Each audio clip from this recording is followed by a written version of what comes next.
El ático olía a polvo antiguo y a madera húmeda. Cada vez que abría la puerta una nube de partículas se levantaba en el aire, como si los recuerdos olvidados de la casa se burlaran de mí. El techo era tan bajo que tenía que inclinar la cabeza para no golpearme, y las vigas ennegrecidas dejaban escapar un crujido áspero con cada paso. Allí no había alfombra ni calefacción, ni más compañía que un colchón prestado sobre una base de hierro oxidado. Esa era mi nueva habitación después de 72 años de vida, después de un matrimonio roto y de haber criado a un hijo que ahora apenas me miraba ya a los ojos. Me llamo Edelmira Santoveña. Nací en un pueblo de Castilla, hija de maestros, y pasé toda mi vida creyendo en el valor del sacrificio silencioso. Durante décadas fui profesora de literatura enseñando a mis alumnos que las palabras podían abrir mundos. Yo misma creí en ese poder, hasta que las palabras que recibí de mi propia familia se convirtieron en cuchillos. Tras 34 años de matrimonio, me divorcié de mi esposo, un hombre que alguna vez fue atento y luego se volvió indiferente, casi hostil. Pensé que al menos mi hijo Íñigo, aquel por quien cosí disfraces de teatro, pagué colegiaturas imposibles y velé noches enteras de fiebre, tendría un rincón digno para mí. Me equivoqué. Íñigo se casó con Cassandra, una mujer de sonrisa impecable y ojos de acero. Al principio intenté acercarme, darle espacio, incluso llamarla hija. Ella respondía con cortesías frías como quien recibe un paquete que no pidió. Cuando llegó el divorcio me quedé sin hogar propio y con aparente generosidad. Íñigo me dijo que podía quedarme en su casa mientras tanto. No imaginaba que ese mientras tanto sería el desván, un espacio pensado para cajas de Navidad, no para una mujer mayor. Recuerdo bien el día en que subí por primera vez la escalera de madera. Cassandra me acompañaba, sus tacones resonaban con impaciencia.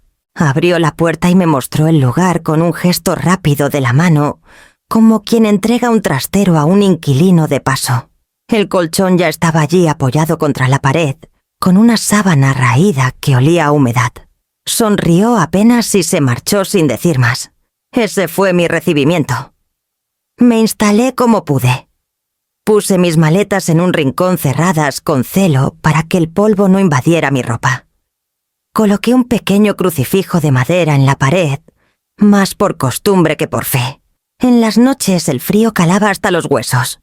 El foco desnudo que colgaba del techo apenas iluminaba la sombra de mis recuerdos. Mientras me acostumbraba a tarea aquel rincón, pensaba en Íñigo. Lo veía bajar las escaleras deprisa con el maletín en la mano como si la vida le quemara los talones. No había odio en mí, solo una tristeza densa que no encontraba palabras. Cassandra, en cambio, sí encontraba las suyas directas, punzantes. Ella era la reina de esa casa y yo una intrusa. Una tarde bajé a la cocina para la cena. El aroma a pollo asado llenaba el aire y por un momento me sentí parte de algo familiar. Íñigo estaba absorto en su celular, apenas levantó la vista cuando me senté. Cassandra me sirvió un plato con una sonrisa que no llegaba a sus ojos. Doña Pelaya, su madre, no estaba presente esa noche, pero todos hablaban de ella con entusiasmo del nuevo departamento, junto al río que Íñigo había comprado a su nombre, con balcón y cocina de granito. Yo asentía en silencio, mientras pensaba en el colchón húmedo bajo las vigas. Comí en calma mirando mis manos arrugadas sobre el mantel. Nadie me preguntó nada más. Nadie me miró de frente. En ese instante entendí que mi lugar ya no era aquel. Yo, que había sido el centro de una familia, me había convertido en una sombra que ocupaba un espacio incómodo. Al día siguiente de madrugada bajé de nuevo a la cocina. Íñigo se estaba ajustando la corbata y Cassandra preparaba un batido en la licuadora.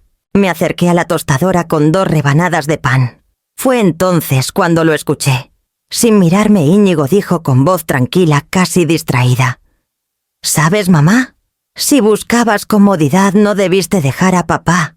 Las palabras me golpearon con la fuerza de un portazo. Sentí que el suelo se hundía bajo mis pies. No respondí. Bajé la palanca de la tostadora con la mano firme, ocultando el temblor en mi pecho. Cassandra a su lado me miró con una sonrisa fría victoriosa y repitió en voz baja como si disfrutara de la herida. Comodidad. No debiste dejar a papá. La mesa del comedor estaba iluminada por una lámpara colgante de luz cálida. El mantel de lino blanco, los cubiertos brillantes y el aroma del pollo al horno parecían anunciar un banquete familiar. Pero para mí cada detalle era un recordatorio de que ese espacio ya no me pertenecía.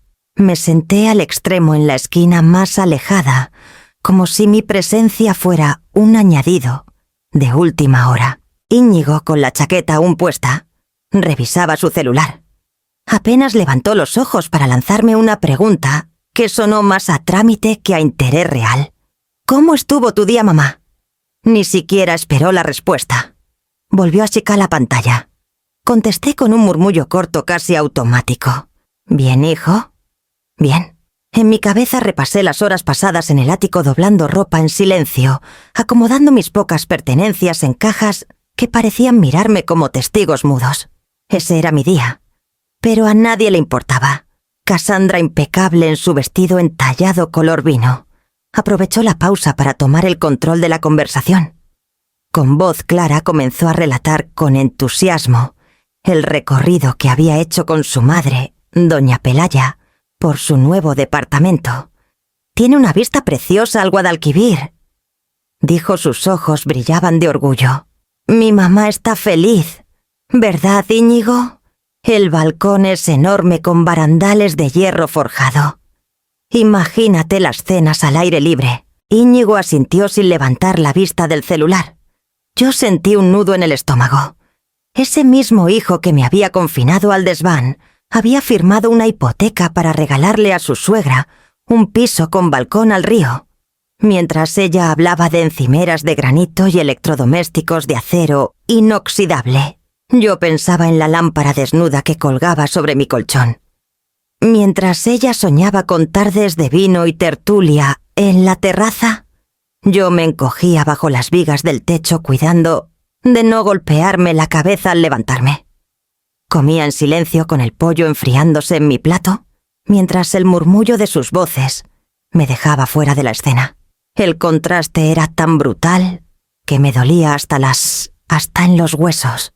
Doña Pelaya, sin mover un dedo, recibía comodidades que yo nunca tuve ni siquiera en mis mejores años de matrimonio.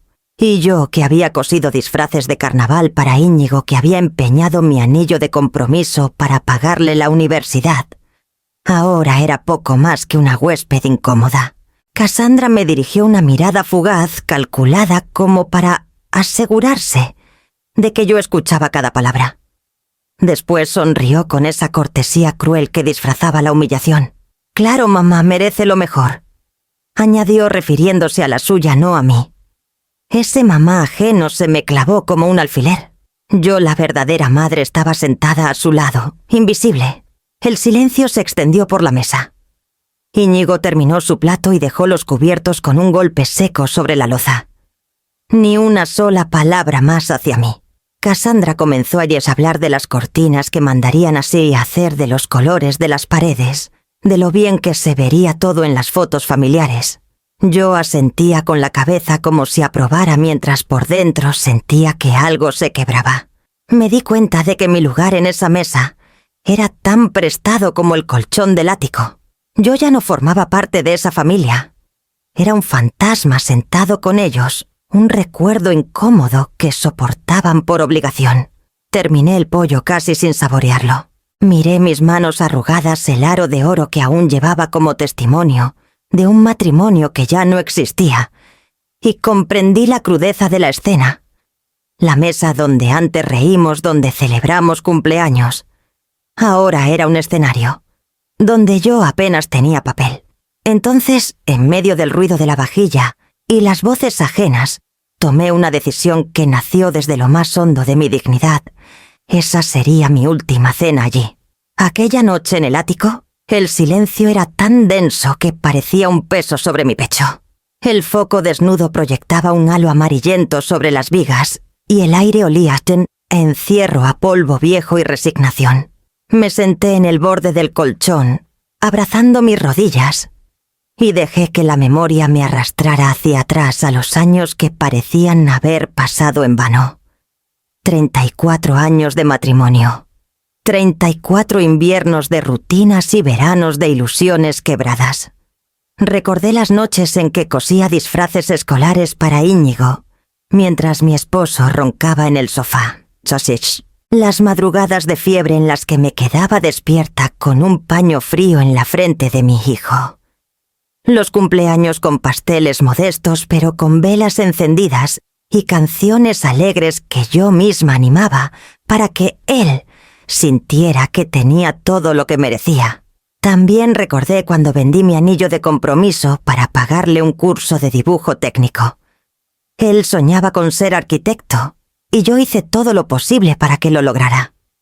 Lavé ropa ajena, di clases particulares, acepté cada hora extra que la escuela me ofrecía. Todo para que mi hijo no conociera las estrecheces que yo viví de niña. Y ahora yo era la estrechez en su vida, el estorbo, la sombra que se esconde en un ático para no incomodar a nadie. Me recosté un momento y las lágrimas rodaron sin permiso, mojando la almohada áspera. No era solo tristeza, era la claridad dolorosa de comprender que ya no era bienvenida. El lugar que yo había construido con sacrificios se había convertido en territorio ajeno, donde mi voz ya no contaba. Pasé horas mirando el pequeño ventanuco empañado por el frío de la madrugada. Afuera las luces de la calle parpadeaban indiferentes a mi desvelo. Entonces lo supe con certeza: quedarme allí sería dejar que mi dignidad muriera poco a poco. Y yo no estaba dispuesta a eso. Me levanté con lentitud, encendí la lámpara de mano y comencé a empacar. No había mucho que llevar: un par de vestidos, mis zapatos más resistentes, una caja de madera con fotos antiguas y un cuaderno donde había escrito poemas cuando todavía me sentía viva. Todo cabía en 2 maletas pequeñas que llené con movimientos discretos, cuidando que el suelo no crujiera demasiado. Guardé también el crucifijo de madera que había colgado en la pared del ático. No era un símbolo de fe ciega, sino de resistencia de algo que me había acompañado en cada mudanza de la vida. Lo envolví en una bufanda y lo coloqué en el fondo de la maleta. Cuando terminé me senté de nuevo respirando hondo. Saqué la cartera. Conté los billetes: apenas 200 euros. Ese era mi capital para empezar de cero. 2 billetes arrugados que se convirtieron en el recordatorio de que lo que me esperaba no sería fácil. Pero también me dieron una chispa de fuerza. Al menos eran míos, fruto de mi trabajo y de mis ahorros minúsculos. Nadie me los había regalado. Nadie podía arrebatármelos. Esperé a que la casa se sumiera en silencio total. Escuché cómo se apagaban las voces, cómo la licuadora de Cassandra quedaba en reposo, cómo los pasos de Íñigo se perdían en el piso de abajo. Y cuando la calma fue absoluta, me calcé los zapatos, tomé las maletas y abrí la puerta del ático. Cada escalón crujió bajo mi peso como si la casa misma intentara delatarme. Me detuve varias veces conteniendo la respiración. Al llegar al recibidor, la penumbra me envolvió.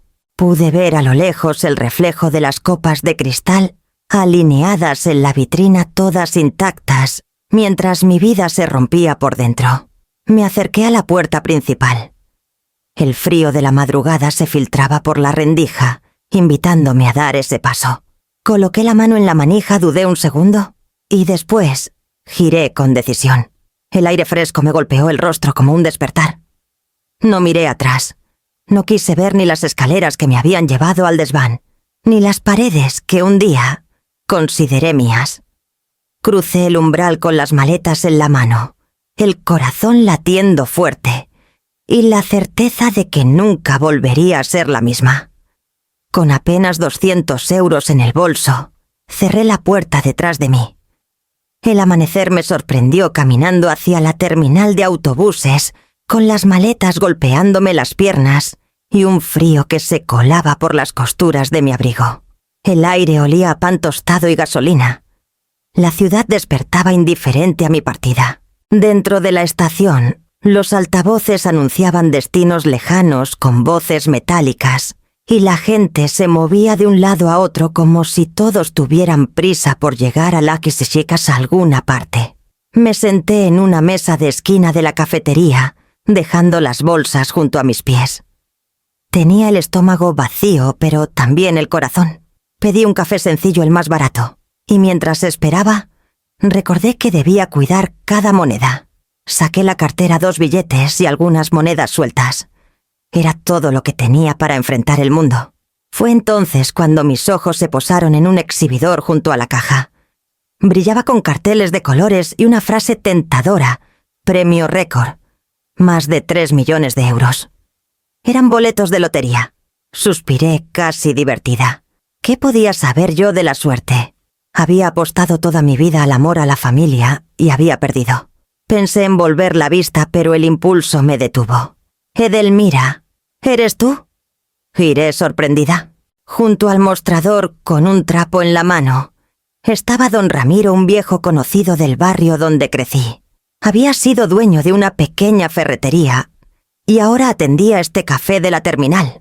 Sus ojos grises se iluminaron al reconocerme. «¿Cuánto tiempo?», dijo, acercándose con paso lento, pero firme. «Siempre pensé que la vida te había llevado lejos». Sonreí con esfuerzo. No tenía fuerzas para inventar una historia. Lejos sí, pero no de la manera que imaginaba. Él se acomodó frente a mí sin pedir permiso, como lo hacen los amigos de toda la vida. Hablamos un poco de los años pasados, de cómo cambió el barrio, de viejos conocidos ya ausentes. Yo trataba de mantener el tono ligero, pero mis ojos cansados me delataban. Don Ramiro me observó con atención y de pronto señaló el exhibidor de boletos. «Dicen que esta semana la suerte anda buscando a alguien distinto. ¿No crees que después de tanto sacrificio ya te lo mereces?». Solté una carcajada breve, amarga. «La suerte nunca se acuerda de mí». «Tal vez sea hora de recordarle quién eres», contestó guiñando un ojo. «A veces un pequeño gesto cambia todo». Sus palabras quedaron flotando en el aire. Volví a mirar los boletos. De verdad iba a gastar parte de mi escaso dinero en un papel con números. Lo pensé unos segundos y contra toda lógica me levanté. Deslicé un billete arrugado sobre el mostrador. «Un café y... un boleto, por favor». El dependiente lo pasó por la máquina y me entregó el papel. Era liviano, insignificante entre mis dedos, casi ridículo. Lo doblé con cuidado y lo guardé en la cartera. Regresé a la mesa. Don Ramiro sonrió satisfecho, como si hubiera logrado algo importante. «Mira, Edelmira, no es cuestión de ganar o perder.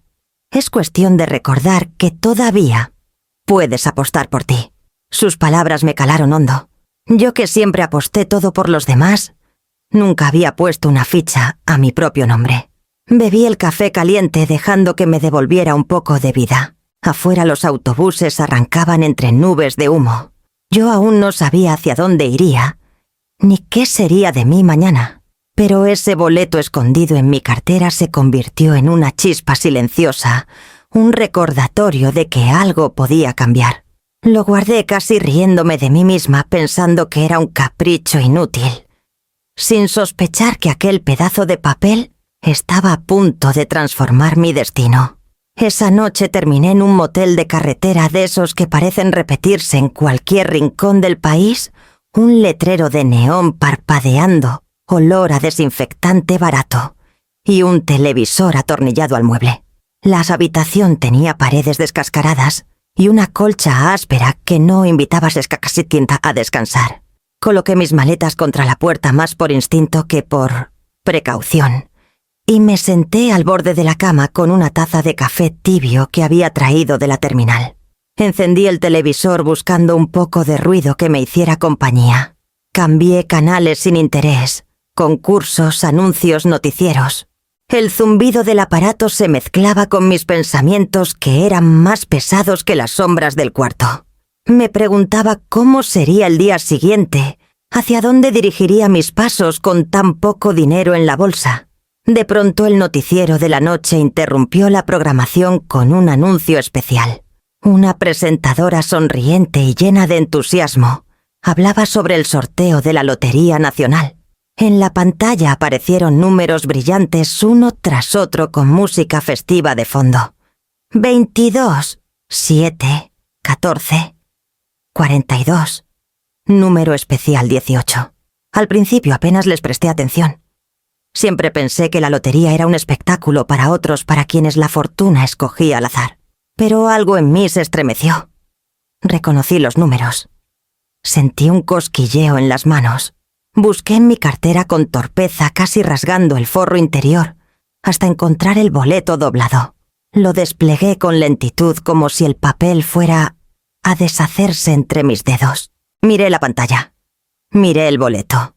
Una vez, 2 veces, 3. Los números coincidían. Todos. El aire del cuarto se volvió irrespirable. El corazón me golpeaba contra el pecho como si quisiera salirse. Me llevé la mano a la boca ahogando un sollozo. No podía ser. No podía ser. Las lágrimas comenzaron a correr sin aviso, primero tímidas, luego desbordadas. Lloraba en silencio tratando de no hacer ruido, aunque no hubiera nadie que pudiera escucharme. No era un llanto de tristeza ni de alegría pura, era incredulidad. Un desahogo de décadas de silencios, tragados de humillaciones y sacrificios, que ahora parecían tener una respuesta imposible. Me levanté y empecé a caminar en círculos por la habitación. Cada paso resonaba en el suelo como un tambor descompasado. Volví a mirar el boleto, volví a mirar la televisión como si en cualquier momento fueran a decir que había un error, que los números habían cambiado. Pero no. Allí estaban fijos confirmados. Más de 3 millones de euros, decía la presentadora con una sonrisa. Me dejé caer en la cama sosteniendo el boleto contra el pecho. Una carcajada nerviosa me escapó de los labios. ¿Yo? ¿Millonaria? La mujer que esa misma mañana había contado monedas para un café y había salido de casa con apenas 200 euros. No quise gritar, no quise celebrar. Lo único que hice fue respirar hondo una y otra vez, hasta sentir que el temblor de mis manos cedía poco a poco. Apagué el televisor. La habitación volvió a sumirse en penumbra iluminada, solo por la luz intermitente del neón que se filtraba por la ventana. Me quedé mirando el boleto aún incrédula, pero con una claridad que nunca había sentido antes. Por primera vez en años entendí que el destino me había puesto un arma en las manos. Una herramienta. No un milagro para presumir, no un lujo para desperdiciar, sino una oportunidad para decidir. Me limpié las lágrimas con el dorso de la mano y doblé el papel con cuidado como si guardara un tesoro frágil. Lo coloqué dentro de mi cartera apretándolo contra mí. Me recosté sin desvestirme con la maleta aún contra la puerta y antes de cerrar los ojos, susurré para mí misma.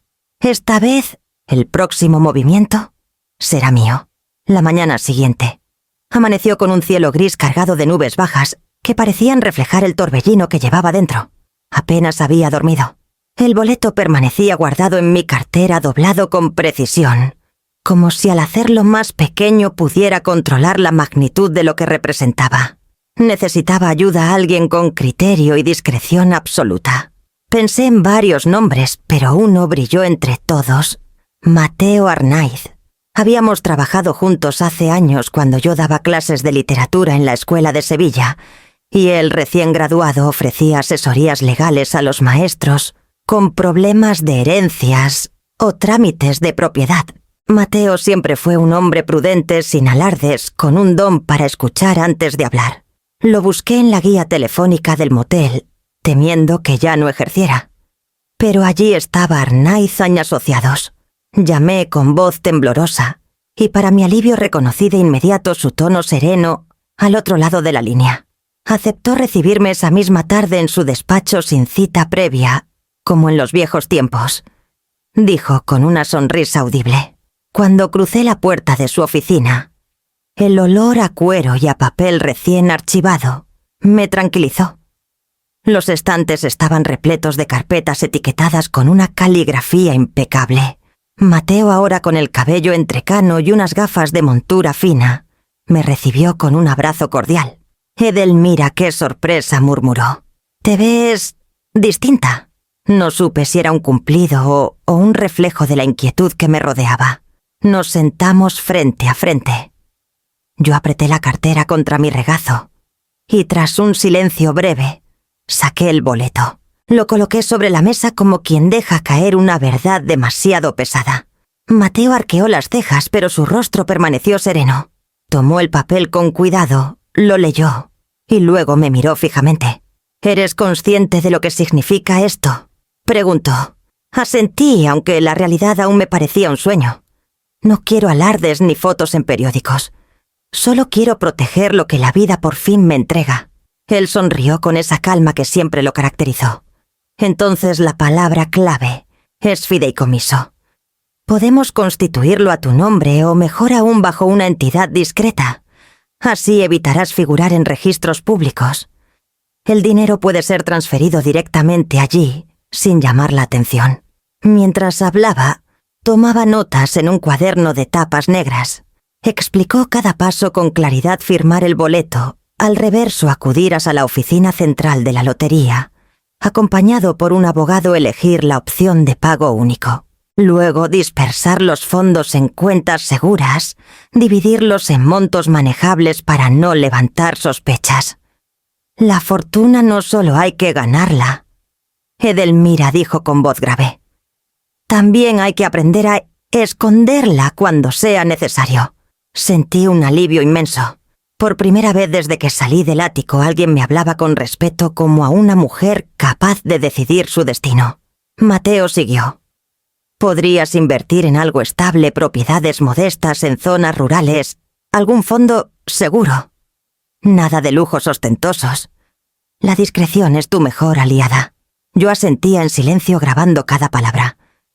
En mi mente ya comenzaba a tomar forma la idea de un lugar propio, un refugio que no dependiera de la voluntad de otros. Cuando guardé el boleto de nuevo en la cartera, Mateo se inclinó hacia mí. Bajó la voz como si compartiera un secreto delicado. Edelmira, hay algo más que deberías saber. Revisando tu expediente de divorcio, siempre sospeché que tu exesposo no declaró todo. Pero algunas propiedades pudieron quedar ocultas entre sociedades y préstamos ficticios. Me quedé helada. ¿Más engaños? ¿Más silencios cargados sobre mis hombros? Si decides investigarlo, añadió, tal vez descubras que tu sacrificio fue mayor de lo que imaginabas. Sus palabras se clavaron en mí como una semilla inquieta. Guardé silencio, pero dentro de mí se encendió otra chispa. Los días siguientes fueron una vorágine de papeles y silencios. Mateo me pidió que llevara todo lo que guardaba en aquella vieja caja de madera que había rescatado del ático. Recibos amarillentos, copias de escrituras, notas firmadas a mano por mi exesposo. Eran documentos que yo había conservado casi por costumbre, sin sospechar que algún día se convertirían en la llave de un descubrimiento. Nos reunimos en su despacho una tarde lluviosa. El golpeteo constante contra los cristales nos envolvía como un telón sonoro, aislándonos del resto del mundo. Mateo extendió los papeles sobre la mesa, clasificándolos con la paciencia de un relojero. Yo lo observaba en silencio con un nudo en la garganta. Cada hoja representaba un pedazo de mi vida pasada, de aquel matrimonio que me había dejado más heridas que certezas. «Mira esto», dijo de pronto, señalando un contrato de compra firmado hacía casi 20 años. Es un terreno rural en las afueras de Carmona. No aparece en la declaración de bienes que tu ex presentó durante el divorcio. Me incliné para leerlo con atención. Recordaba vagamente aquel terreno. Alguna vez se habló de construir allí un pequeño hotel de campo, pero el proyecto nunca prosperó. Después mi ex lo ocultó entre sociedades y cuentas. Yo lo había olvidado. Hasta ahora. ¿Eso significa que aún me corresponde?, pregunté con un hilo de voz. Mateo ajustó sus gafas. «Exactamente. La ley es clara: si el bien fue adquirido dentro del matrimonio y no se declaró, puedes reclamar tu parte. No importa que lo haya intentado esconder». Sentí un vértigo extraño. Era como si las paredes del despacho se movieran. Tantos años creyendo que lo había perdido todo. Y de pronto la vida me tendía otra carta inesperada. Podemos presentar una demanda silenciosa. Continuó Mateo. No haré ruido, no aparecerás en ninguna audiencia. Yo mismo firmaré en tu nombre con poder notarial. Si la otra parte no quiere escándalo, aceptará un acuerdo económico. Asentí despacio. No quería venganza, pero sí justicia. Era hora de recuperar lo que me correspondía, aunque llegara tarde. Pasaron unas semanas. Yo me mantenía en un discreto motel viviendo con lo justo mientras Mateo movía los hilos legales. Cada llamada suya era un sobresalto en mi corazón. Una mañana al contestar escuché su voz firme y contenida. «Ganamos». El juez aceptó la documentación. Tu ex no quiso arriesgarse a que se destapara todo. Te corresponde una indemnización que supera los 400.000 euros. Me quedé sin aliento. Apoyé la frente contra la pared, cerré los ojos y dejé que un sollozo escapara. No era solo dinero. Era el reconocimiento tardío de que mis años de esfuerzo no podían borrarse con la firma de un notario, ni con el desprecio de un hijo. Cuando volví al despacho, Mateo ya había preparado los documentos de transferencia. Me explicó cómo integrarlo al fideicomiso que habíamos creado para la lotería, cómo diversificarlo en varias cuentas discretas. Su voz era la de un guía paciente, pero yo apenas podía concentrarme. Mi mente volaba hacia la idea de un lugar propio, algo que llevara solo mi nombre. Edelmira dijo en tono reflexivo, cerrando la carpeta. Ahora tienes recursos, no solo para sobrevivir, sino para empezar de nuevo. Me quedé mirándolo en silencio. Aquella frase se instaló en mi pecho como una certeza. Por primera vez en décadas no dependía de nadie. Ni de un esposo, ni de un hijo, ni de una nuera. Tenía la posibilidad real de construir una vida distinta, a mi medida. Guardé los papeles en mi bolso con manos firmes. Afuera la lluvia había cesado y el cielo se abría con un resplandor tímido. Sentí que la ciudad también me ofrecía una tregua, un respiro. Mientras caminaba hacia la parada del tranvía, repetí en mi interior como un mantra. Ya no solo tengo recursos para vivir, ahora tengo las llaves para empezar algo nuevo. Tomé un tren hacia el interior, lejos del ruido de Sevilla. Quería aire limpio, horizontes abiertos, un lugar donde el pasado no se respirara en cada esquina. El vagón iba casi vacío. A través de la ventanilla los campos dorados se extendían como mares quietos interrumpidos por hileras de olivos y pueblos encalados que parecían detenidos en el tiempo. Mateo había sido claro, no debía invertir en lujos ostentosos, sino en algo sólido, discreto y duradero. Esa idea me condujo a un anuncio casi perdido en las páginas de un periódico local, finca con granero renovado. Precio al contado. Sin hipoteca. Algo en esas palabras me llamó como un eco. El agente inmobiliario, un hombre canoso de voz suave llamado Don Hilario, me esperaba con su camioneta en la estación. Durante el trayecto, apenas habló, salvo para señalar algunos detalles de la zona. Una iglesia románica, un mercado semanal de agricultores, la feria anual de caballos. Yo lo escuchaba con atención, pero por dentro solo pensaba en lo que me esperaba. Llegamos a la propiedad al final de un camino de grava. Una verja de hierro oxidado daba paso a un terreno amplio bordeado por pinos y campos que se perdían en la distancia. La casa principal era modesta, paredes blancas, techos bajos, un porche con 2 sillas desvencijadas. Nada llamativo, nada que atrajera miradas indiscretas. Precisamente lo que yo buscaba. Pero lo que realmente captó mi atención fue el granero. Se alzaba el Inecas a unos metros de la casa con paredes de ladrillo firme y tejado renovado. A simple vista se notaba que alguien había invertido en restaurarlo. Don Hilario abrió las puertas dobles y un olor a heno fresco me envolvió de inmediato. Se usó para guardar animales hace décadas, se explicó. El piso de abajo quedó como establos, pero arriba hay un altillo que algunos jornaleros llegaron a ocupar en tiempos de cosecha. Subimos por una escalera estrecha de madera. Cada peldaño crujía bajo mis pasos, y con cada crujido un recuerdo del ático donde había pasado mis últimas noches, en casa de Íñigo. Regresaba con fuerza. Cuando llegamos arriba me encontré con un espacio sencillo, techos bajos, una pequeña ventana que dejaba entrar un hilo de luz, una cama estrecha y un mueble gastado. Me quedé quieta, respirando hondo. Sentí un escalofrío no de rechazo, sino de reconocimiento. Era como si el destino me tendiera un espejo, un ático nuevo, pero esta vez bajo mi control. Toqué la pared áspera y pensé: aquí donde otros solo verían incomodidad, yo construiré dignidad. De pronto tuve una visión clara, casi luminosa. Ese granero podía convertirse en un refugio, no solo para mí, sino para quienes como yo habían sido arrinconados en la vida. Animales abandonados, personas sin techo, almas olvidadas. El mismo espacio que evocaba mi humillación podía renacer como símbolo de esperanza. Bajamos de nuevo. Don Hilario comenzó a hablar de precios de trámites de impuestos. Apenas lo escuchaba. Mis manos temblaban no de miedo, sino de certeza. Sacudí la cabeza y lo interrumpí con voz firme. La quiero, tal cual está. El hombre me miró sorprendido. ¿Desea pensarlo unos días? Estas decisiones suelen... No necesito pensarlo, lo corté. Esta finca es para mí. Nos sentamos en la mesa de la cocina de la casa principal, donde extendió los papeles.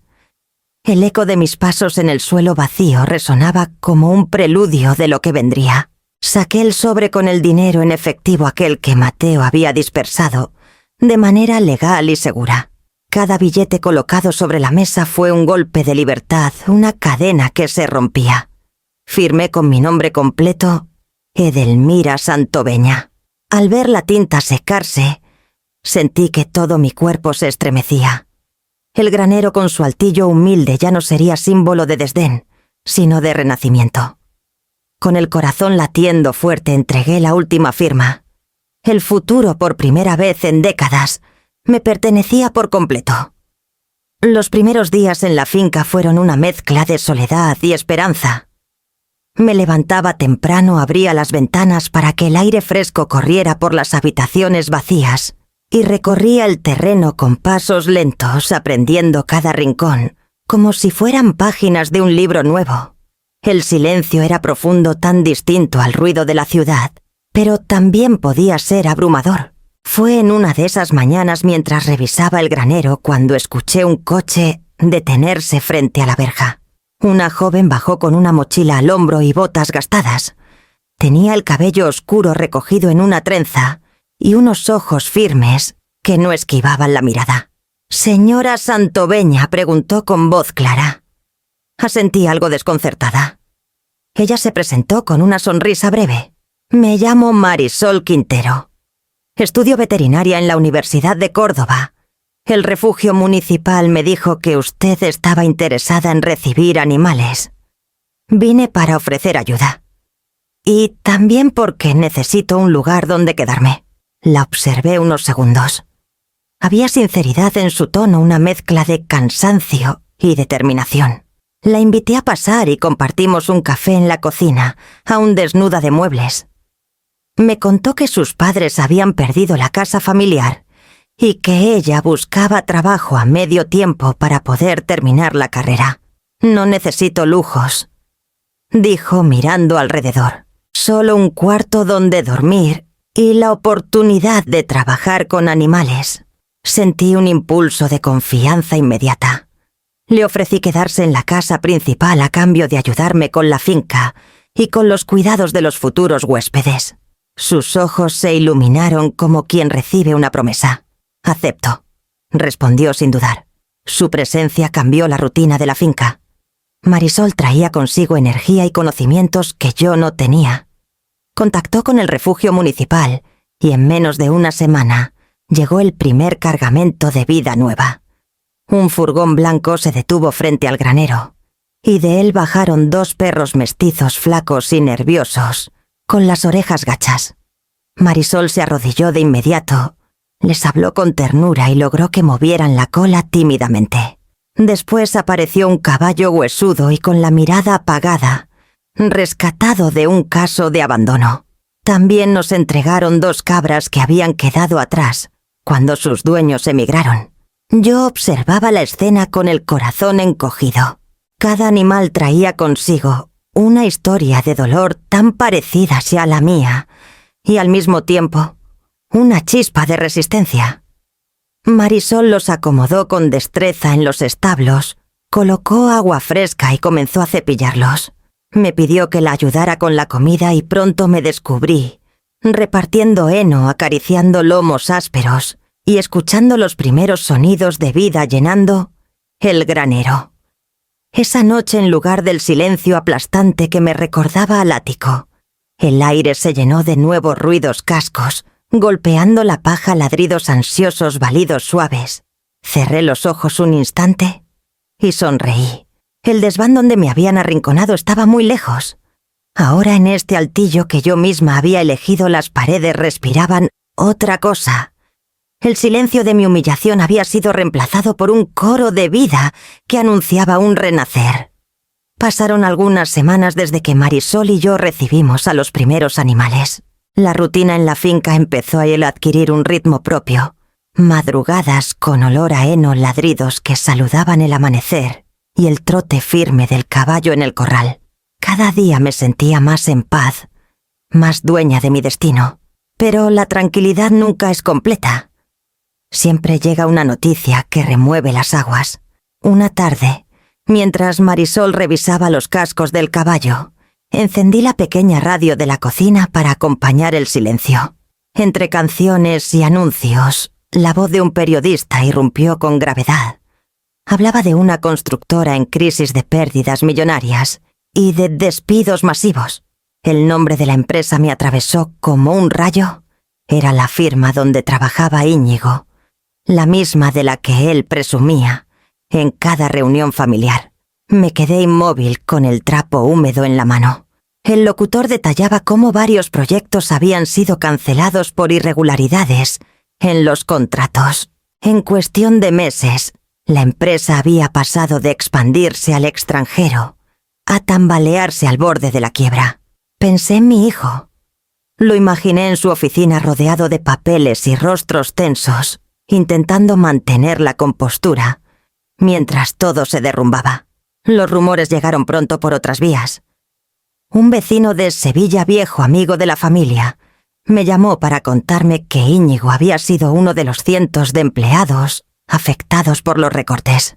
Lo dijo con pena, como si temiera herirme. Yo agradecí la llamada con voz serena, aunque por dentro se agitaba un torbellino de sentimientos encontrados, compasión, tristeza, y también una amarga certeza de justicia poética. Cassandra, por su parte, seguía mostrando una fachada impecable.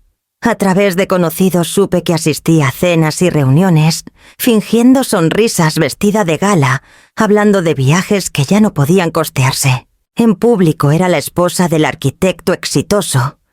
En casa, sin embargo, las deudas crecían como maleza en un terreno abandonado. El golpe más duro lo recibieron cuando doña Pelaya, su madre, decidió vender el departamento con vista al río. Alegó que quería mudarse con una hermana en Valencia, pero todos sabían que no quería cargar con la ruina de su hija y su yerno. El lujoso balcón, que había sido motivo de orgullo, desapareció en un contrato de compraventa, y con él se esfumó el último sostén económico de Cassandra. La noticia me llegó una mañana y a través de Marisol, que lo escuchó en el mercado del pueblo. Dicen que la suegra de tu hijo se fue a vivir lejos, comentó con cautela. Yo solo asentí, sintiendo una mezcla de alivio y melancolía. Durante años aquella mujer había recibido lo que a mí me negaron: comodidad, atención, regalos. Ahora, en el momento más frágil de mi hijo, ella se apartaba sin mirar atrás. Me pregunté qué pensaría Íñigo. ¿Recordaría mis manos cosiendo disfraces hasta el amanecer?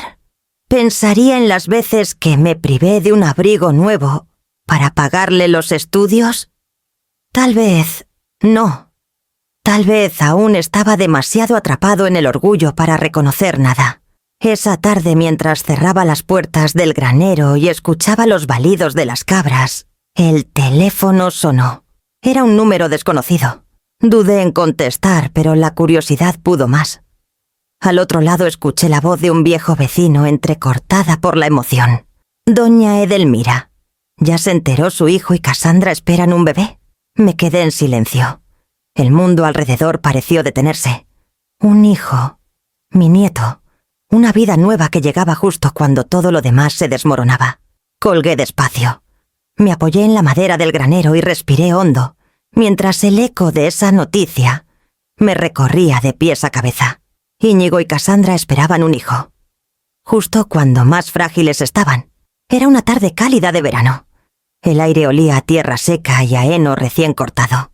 Yo estaba en el porche acomodando unas macetas con geranios cuando un rastro de polvo comenzó a levantarse en el camino de grava que conducía a la finca.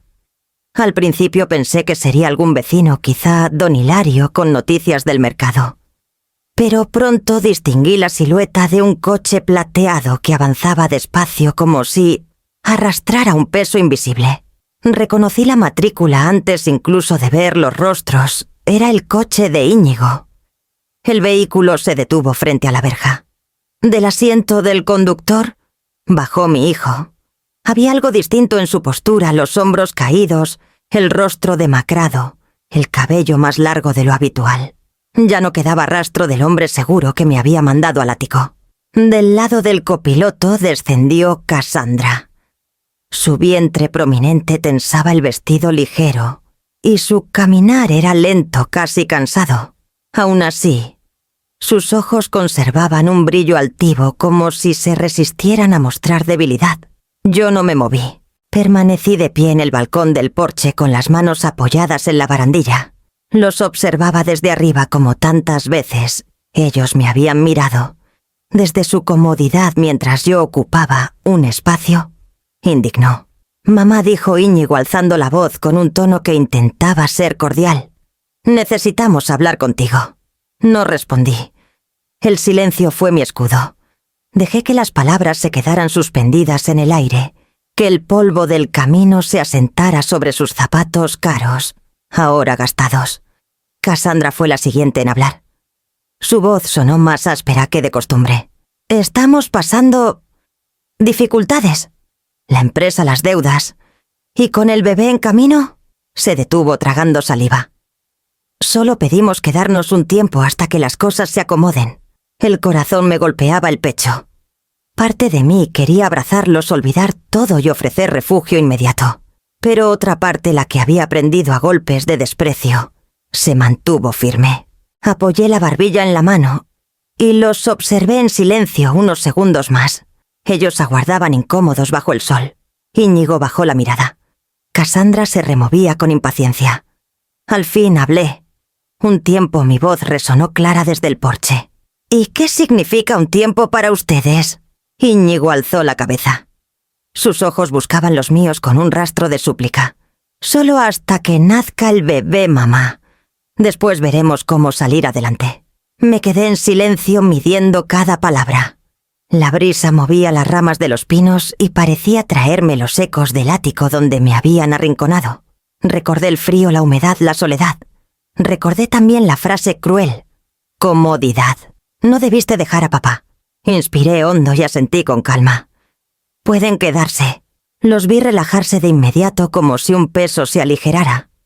Pero antes de que pudieran agradecer, añadí con firmeza: «No en la casa». El silencio volvió a tensarse.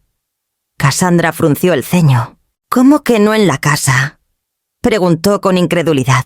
Señalé hacia el granero cuya silueta se recortaba contra el cielo anaranjado. «En el altillo. Allí tendrán un espacio. Modesto pero digno». Cassandra abrió la boca para replicar, pero Íñigo la tomó del brazo. Él entendía lo que yo quería decir. Sabía que aquel lugar no era una humillación, sino una lección.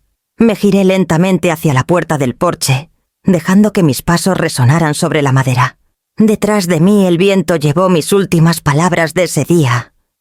«El altillo del granero es lo único que les ofrezco». Los conduje hasta el granero con pasos firmes, mientras el polvo del camino se levantaba bajo mis botas.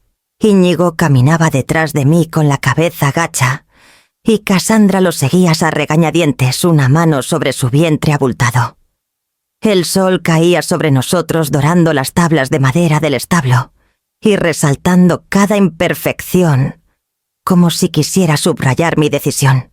Empujé las puertas dobles y el olor a heno fresco se mezcló con el de los animales. Marisol levantó la vista desde el corral donde estaba cepillando al caballo.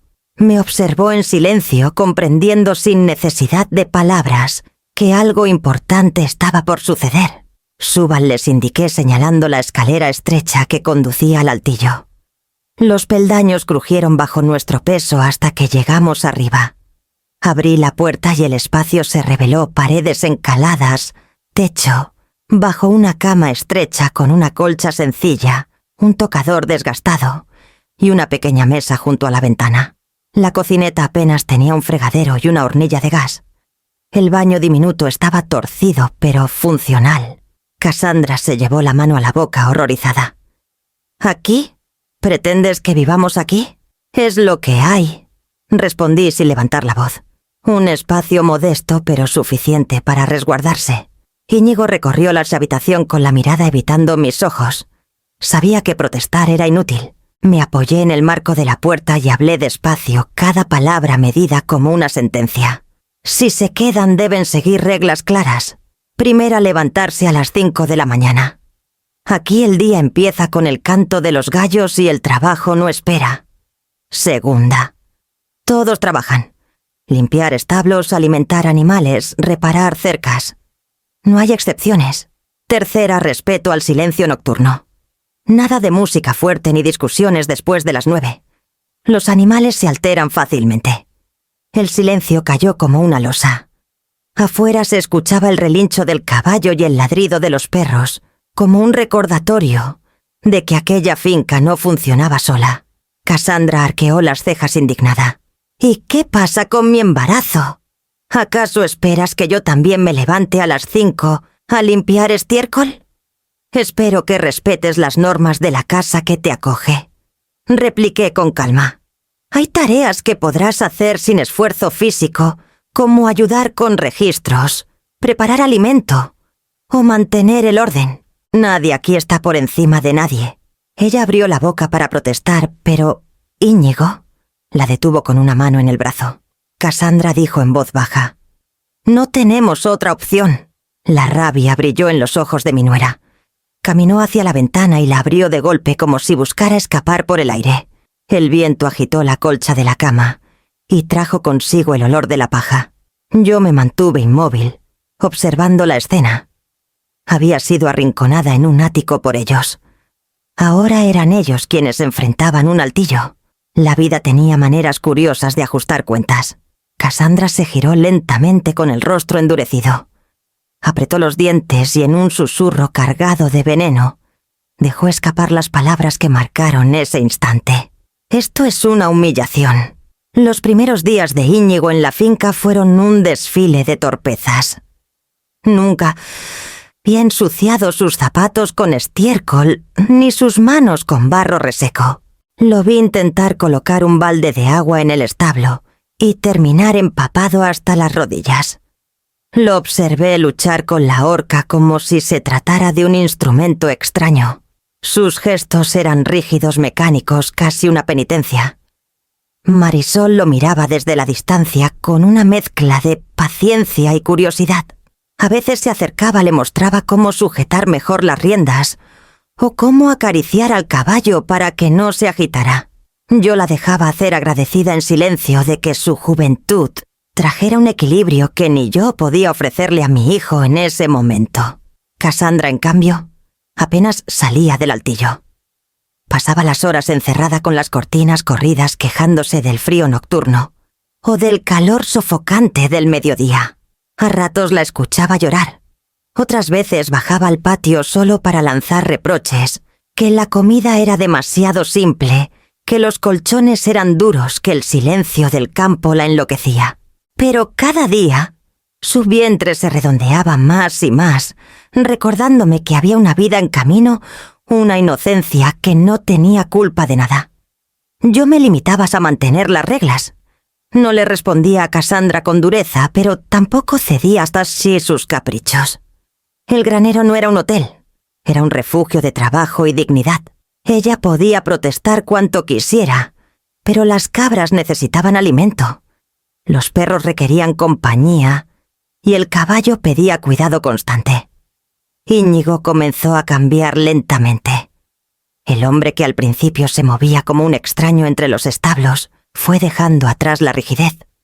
Una mañana lo vi acercarse al caballo con paso firme, acariciar su cuello y guiarlo hacia el corral, sin que se resistiera.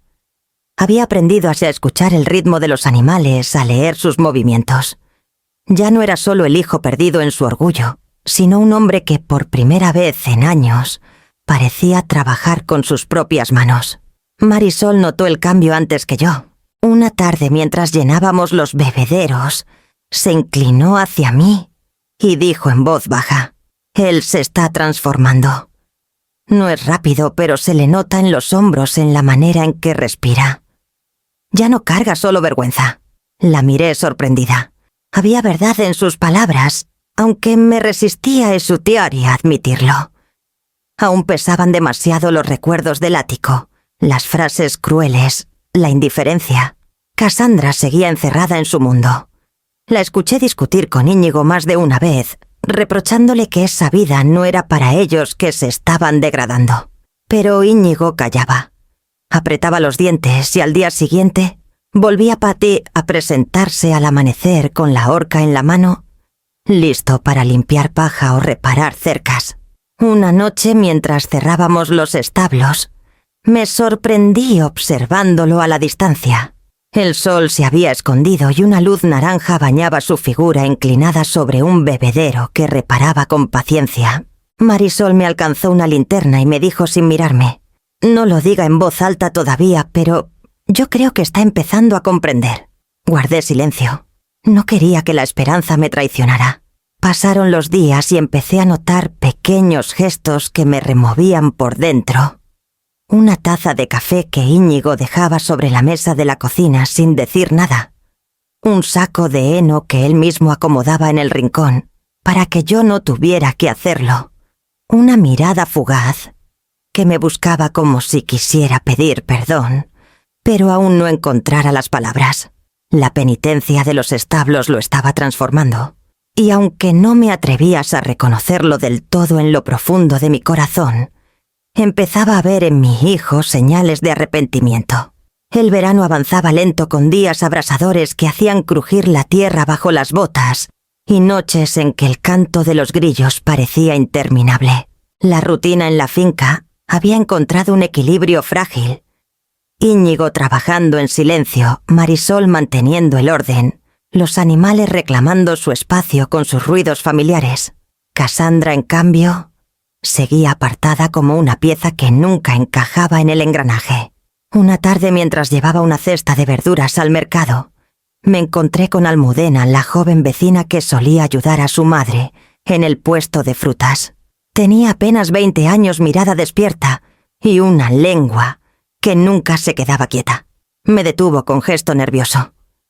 Doña Edelmira, me susurró inclinándose hacia mí: «Perdone que me meta», pero la vi. A su nuera. Estaba en la plaza vendiendo cosas que juraría son del granero de usted. Unos candelabros viejos, una caja de herramientas antigua, hasta unas mantas bordadas. Me quedé helada. El corazón me dio un vuelco no de sorpresa, sino de confirmación amarga. Algo dentro de mí llevaba tiempo sospechando que el silencio de Cassandra escondía más que quejas. Agradecí a Almudena y regresé de inmediato a la finca. El aire olía a tormenta inminente y cada paso me parecía una sentencia. Encontré a Cassandra en el altillo doblando ropa con una calma fingida. «¿De dónde sacaste dinero para esas compras que hiciste en el pueblo?», pregunté sin rodeos. Sus ojos se abrieron con fingida inocencia. «¿Qué insinúas? Apenas compré unas cosas para el bebé». «No juegues conmigo». La interrumpí con firmeza. Sé que estuviste vendiendo objetos del granero. Pertenencias que no son tuyas. La máscara cayó en un segundo. Su rostro se endureció. Los labios se apretaron. Tenía deudas, escupió con rabia contenida. Deudas que Íñigo no sabe. Necesitaba cubrirlas antes de que todo explotara. Sentí una punzada en el pecho. La misma mujer que me había expulsado del ático con palabras crueles, ahora robaba bajo mi techo. Ironía o justicia, no supe cómo llamarlo. ¿Así pagas la hospitalidad? Mi voz se quebró un instante, pero me rehice de inmediato. Te ofrecí un lugar cuando no tenías nada y respondes saqueando lo que encuentras. Ella bajó la mirada incapaz de sostener la mía. Por un momento vi en sus ojos no solo arrogancia, sino miedo. Un miedo que confirmaba la magnitud de sus mentiras. No estaba dispuesta a permitir que la ruina de Cassandra arrastrara lo que yo había construido. Llamé a Mateo esa misma noche y le pedí que viniera a la finca. Cuando llegó con su maletín discreto y sus pasos seguros, subimos juntos al altillo. Cassandra estaba allí con el ceño fruncido y los brazos cruzados como un animal acorralado. Mateo desplegó unos documentos sobre la mesa. Señora, dijo con tono neutral, aquí tiene un escrito donde reconoce haber tomado y vendido objetos sin autorización. Firme al pie. Cassandra dio un paso atrás furiosa. ¿Pretenden humillarme aún más? No se trata de humillación. Respondí conteniendo mi voz para que no temblara. Se trata de respeto. Bajo este techo nadie roba. Firme o mañana mismo presento denuncia en la comisaría. El silencio se volvió insoportable. Afuera los perros ladraban como si presintieran la tensión. Íñigo apareció en la puerta pálido sin comprender del todo, pero intuyendo la gravedad. Cassandra tomó la pluma con la mano temblorosa. Firmó con un garabato furioso como si rasgara la hoja, más que escribir su nombre. Luego arrojó la pluma sobre la mesa respirando agitada. Yo recogí el documento y lo guardé en una carpeta. En ese instante sentí que por fin el poder había cambiado de manos. La firma de Cassandra aún se secaba en el papel, cuando el silencio se volvió insoportable en el altillo. Mateo guardó los documentos con calma y se despidió con una leve inclinación de cabeza. Sus pasos descendiendo la escalera fueron como un eco solemne que anunciaba el desenlace inevitable. Íñigo permanecía en la puerta pálido con las manos crispadas. Sus ojos iban de mí a Cassandra como quien mira un abismo y no sabe a qué orilla lanzarse. ¿Es cierto?, preguntó al fin con la voz quebrada. Cassandra giró hacia él con furia. «No pienses ni por un momento que voy a dejar que me culpen de todo», gritó. «Hice lo que tenía que hacer porque tú me dejaste sola. Perdiste el trabajo, perdiste la casa y yo tenía que salvarnos». Íñigo se llevó las manos al rostro respirando hondo. Yo no dije nada. Quería que él mismo enfrentara la verdad sin mis palabras como muletas. «Cassandra», murmuró él bajando las manos. «Robar bajo este techo. Después de todo lo que mi madre ha hecho». La palabra madre pareció quemarle la lengua. Cassandra dio un paso adelante con los ojos llenos de rencor. «¿Así que ahora la defiendes a ella? Después de que nos arrinconó en este establo. Eres un traidor, Íñigo». Lo golpeó en el pecho con la palma abierta una y otra vez, mientras él permanecía quieto soportando cada embestida. No respondía, no levantaba la voz. Sus ojos se humedecieron lentamente hasta que una lágrima cayó sobre su mejilla. «No soy un traidor», dijo al fin con voz baja pero firme. «Estoy cansado, Cassandra. Cansado de cargar con tu orgullo. Cansado de vivir en una mentira».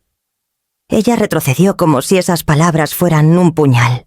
Sus labios temblaron y por primera vez no encontró un insulto con el que defenderse. Yo avancé despacio con el documento en la mano y lo guardé en mi bolso. Luego me dirigí a Cassandra. «Bajo este techo, las reglas son claras. El respeto es la primera de todas, y tú lo rompiste». Cassandra me miró con desprecio. «Siempre quisiste verme humillada, ¿no es cierto?». No respondí con serenidad. Lo único que quise fue dignidad. esa que ustedes me negaron en el ático, y que aquí en este altillo no pienso permitir que se pisotee otra vez. El silencio cayó de nuevo.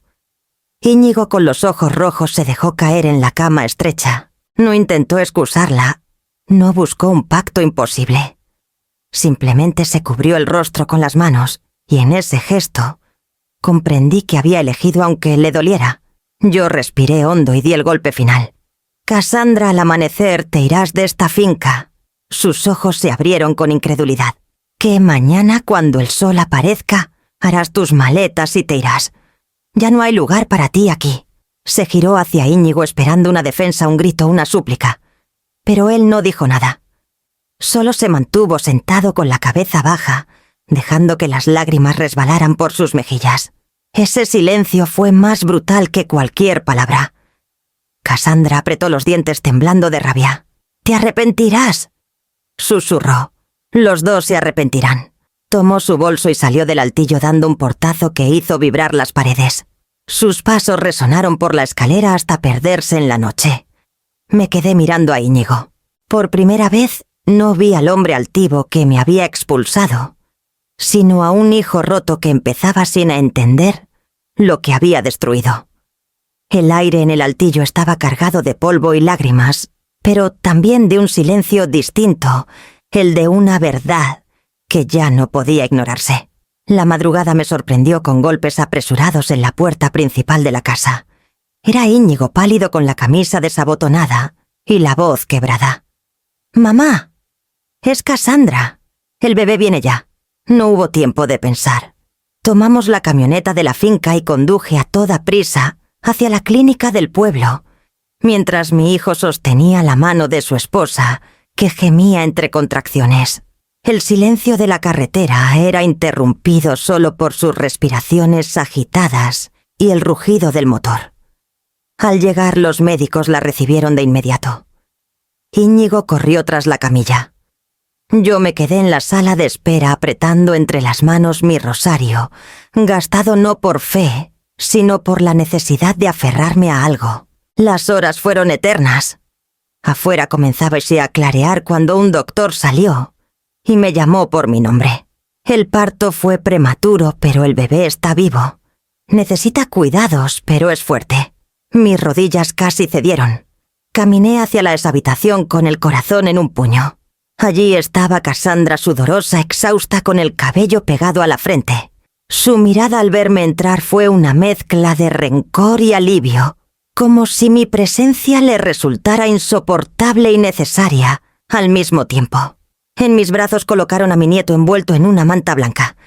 Era tan pequeño, tan frágil, que apenas se movía, como un pajarillo recién nacido. Lo sostuve con cuidado, temblando, y sentí como una ola de ternura me desbordaba. «Tu madre», susurró el médico a Cassandra, «ha querido cargarlo primero». Ella no respondió. Me observó con los ojos entrecerrados, cansados, y en ese silencio entendí que aunque nunca me aceptara como suegra, en ese instante confiaba en mí lo más preciado que tenía. Me acerqué a la cuna y lo deposité con delicadeza. Luego volví la vista hacia Cassandra. «No sé si algún día podremos perdonarnos», dije despacio, «pero a este niño lo protegeré, aunque tenga que entregar mi última fuerza». Sus labios temblaron como si quisiera responder, pero se limitó a cerrar los ojos y dejar que las lágrimas rodaran por sus mejillas. Íñigo estaba junto a la ventana con el rostro iluminado por la primera luz del amanecer. Se acercó, me abrazó con fuerza y murmuró contra mi hombro: «Eres la única roca que nos queda». Supe entonces que aquel niño diminuto e indefenso había abierto una grieta en el muro que nos separaba. No era la reconciliación total, pero sí el comienzo de algo distinto. Pasaron unas semanas desde el nacimiento de mi nieto. La vida en la finca se estabilizó de manera extraña. Los animales seguían marcando el ritmo de los días. Marisol se movía entre establos y cuadernos de registros con diligencia, y yo encontraba en mis nietos, ojos cerrados, la paz que tantas veces me fue negada. Una tarde, Íñigo llegó al comedor con una carpeta bajo el brazo. Vestía sencillo con una camisa arremangada y las manos aún manchadas de tierra. Se sentó frente a mí y sin preámbulos extendió los papeles sobre la mesa. Mamá dijo con voz firme: «Quiero quedarme aquí. Quiero trabajar contigo». Abrí la carpeta, era una propuesta formal. Hablaba de responsabilidades claras, de cuentas transparentes, de su disposición a encargarse de la administración de la finca. Levanté la vista y lo observé. Había cambiado, ya no era el hombre altivo que me había confinado en un ático, sino alguien que por primera vez parecía reconocer dónde estaba su raíz. Marisol y Almudena, quien nos visitaba para ayudar con el mercado, estaban presentes. Íñigo giró hacia ellas y con un nudo en la garganta declaró: «Mi madre me sostuvo toda la vida. Yo la traicioné. Le debo lo que soy y hoy quiero reconocerlo delante de ustedes». Marisol bajó la cabeza en señal de respeto. Almudena esbozó una sonrisa tímida. Yo, en cambio, sentí un calor extraño recorrerme, mezcla de orgullo y desconfianza. En ese momento apareció Cassandra. Sostenía una maleta pequeña y el rostro endurecido. «Yo no puedo», dijo con frialdad. «Esta vida no es para mí. Prefiero marcharme». Íñigo no la detuvo. La miró con tristeza, pero no con súplica. Ella se giró hacia mí esperando quizá una palabra que la retuviera. No la tuvo. Salió por la puerta con pasos decididos, llevándose solo su orgullo y dejando atrás al hijo que acababa de dar a luz. Volví a mirar los papeles. El silencio pesaba, roto apenas por los balidos de las cabras en el corral. Finalmente tomé la pluma y firmé. «De acuerdo, Íñigo. Te acepto como administrador. Pero recuerda algo, el respeto es condición irrenunciable. Si lo pierdes todo». Él asintió con los ojos húmedos y supe que esta vez comprendía el peso de mis palabras. Los meses pasaron como estaciones que se suceden sin prisa. La finca floreció con un ritmo nuevo, más pleno, más sereno. Cada amanecer era distinto al anterior. Los perros ladraban felices al correr por el patio. Las cabras saltaban entre los corrales y el caballo trotaba con fuerza renovada. El granero, que un día me pareció un espacio mudo y triste, ahora era el corazón palpitante de esta vida. Íñigo trabajaba con serenidad. Se levantaba antes de que el sol tocara los campos, ponía sus manos en la tierra y volvía al anochecer con la piel curtida y el sudor impregnado en la camisa. Pero en su rostro había paz, no vergüenza. Ya no era el hijo que me apartó, sino el hombre que aceptaba su lugar en la historia, hombro a hombro con los animales, con la tierra conmigo. Marisol, siempre ligera, sonreía con frecuencia. Su juventud se mezclaba con la sabiduría de quien sabe observar.